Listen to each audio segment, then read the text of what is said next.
کیا آپ جانتے ہیں کہ رمضان کے 30 روزے رکھنے سے ہمارے شریر پر کیا اثر ہوتا ہے؟ اس پر جاپانی سائنسدان نے ایک بڑی کھوج کی ہے جس کا جاننا ہر مسلمان کے لیے بے حد ضروری ہے۔ جاپانی بایولوجسٹ یوشونوری اشومی ایک سائنسدان ہیں جن کو 2016 میں میڈیسن پر نوبل پرائز دیا گیا۔ ان سے جب پوچھا گیا کہ آپ نے کون سی ایسی چیز بنائی ہے جس کی بنا پر آپ کو دنیا کا سب سے بڑا انعام نوبل پرائز دیا جا رہا ہے، تو انہوں نے کہا تھا کہ میں نے کینسر کی ممکنہ دوا کھوج لی ہے، اور اس بات پر دنیا نے بڑے پر انداز میں ان کی کاوش کو سراہا اور مبارکباد دی گئی۔ اس کے بعد ڈاکٹر یوشینوری اشومی نے کہا کہ میں نے کینسر کی دوا نہیں بلکہ کینسر سے بچاؤ کا حل تلاش کر لیا ہے۔ تو لوگوں نے ان سے پوچھا کہ بتائیے ایسا کیا کیا جائے کہ کینسر جیسے خطرناک مرض سے بچا جا سکے؟ تو انہوں نے کہا کہ جب ہم بھوکا رہتے ہیں تو ہماری باڈی میں موجود غذائیت ختم ہونے لگتی ہے، جس کی وجہ سے جسم بھوک محسوس کرتا ہے۔ اگر اس بھوک کے دوران جسم تک کھانا نہ پہنچے تو ہمارا جسم بھوک کی شدت کی وجہ سے اپنے اندر موجود ان زہریلے سیلز کو کھانا شروع کر دیتا ہے جو کینسر کا سبب بنتے ہیں۔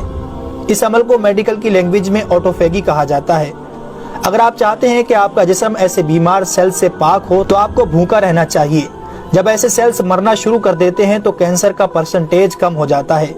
اس کے بعد جاپانی سائنسدان سے پوچھا گیا کہ انسان کو سال بھر میں کتنے دن بھوکا رہنا چاہیے کہ اس میں کینسر نہ پایا جائے؟ تو انہوں نے کہا کہ اگر 20 سے 25 دن کم سے کم اور 9 سے 10 گھنٹے بھوکا رہا جائے تو اس کی باڈی ایسے تمام زہریلے سیلز کو کھا جائے گی اور اس میں کینسر نہیں ہوگا۔ اے میرے پیارے رب کریم، آج ہمیں سمجھ آیا کہ مومن پر روزے کیوں فرض کیے گئے، اور آج مجھے اس احادیث پاک کی بھی سمجھ آ گئی جس میں آپ صلی اللہ علیہ وسلم نے فرمایا کہ ہر شے کی زکوٰۃ ہے اور جسم کی زکوٰۃ روزہ ہے۔ سبحان اللہ! میں قربان جاؤں ایسے سچے دین پر جس نے عبادت کے اندر بھی بیماریوں کا علاج رکھا ہے۔ دوستو، اسلام وہ دین فطرت ہے جو زندگی کے ہر شعبے میں راہ اعتدال کی تعلیم دیتا ہے۔ اس لیے آج نہ صرف مغرب میں زیادہ کھانے کو ناپسند کیا جاتا ہے بلکہ اسے انسانی صحت کے لیے بھی نقصان دہ سمجھا جاتا ہے۔ اللہ تعالیٰ نے اپنے پیارے محبوب حضرت محمد صلی اللہ علیہ وسلم پر وحی نازل فرمائی، کھاؤ پیو اور حد سے نہ بڑھو، بے شک وہ حد سے بڑھنے والوں کو پسند نہیں فرماتا۔ اس کے علاوہ حضرت ابو ہریرہ رضی اللہ تعالیٰ عنہ سے روایت ہے کہ رسول اکرم صلی اللہ علیہ وسلم نے ارشاد فرمایا، کھاؤ پیو اور پہنو اور خیرات کرو بغیر فضول خرچی اور تکبر کیے۔ دوستو، انسان کو کھانے کی صرف تھوڑی سی مقدار کی ضرورت ہے جو انسانی جسم میں توانائی پیدا کر سکے، جتنی توانائی انسانی زندگی کے لیے ضروری ہے، اور جس سے اس کی صحت اچھی رہے اور وہ اپنی روزمرہ کی ذمہ داریاں پوری کر سکے۔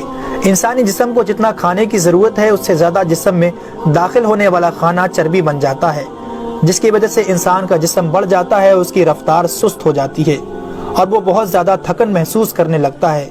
اس کے علاوہ انسانی جسم بہت سے امراض کا شکار بھی ہو جاتا ہے۔ اسی لیے اللہ تعالیٰ نے روزے فرض کیے تاکہ 11 مہینوں کے دوران کھانے پینے کی بے احتیاطی کا ازالہ ہو سکے۔ قرآن پاک میں اللہ تعالیٰ نے روزے رکھنے کا حکم ان الفاظ میں بیان فرمایا ہے، اے ایمان والو، تم پر روزے فرض کیے گئے جیسے کہ تم سے پہلوں پر روزے فرض کیے گئے تھے تاکہ تم پرہیزگار بن جاؤ۔ دوستو، قرآن مجید میں بیمار اور مسافر کے لیے روزے مؤخر کرنے اور جو روزہ نہ رکھ سکے ان کے لیے فدیہ ادا کرنے کا حکم دیا ہے۔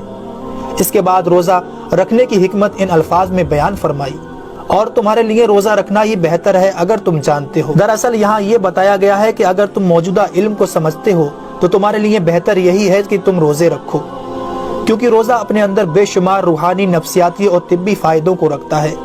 روزے کی طبی افادیت کی طرف نہایت مختصر مگر جامع اشارہ نبی اکرم صلی اللہ علیہ وسلم نے ان الفاظوں میں بیان فرمایا، روزے رکھو اور تندرست ہو جاؤ۔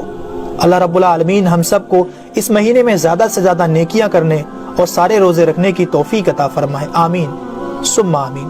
اگر آپ کو دوستو یہ ویڈیو پسند آیا ہو تو اسے لائک اور زیادہ سے زیادہ اپنے تمام دوستوں کو شیئر ضرور کیجیے گا۔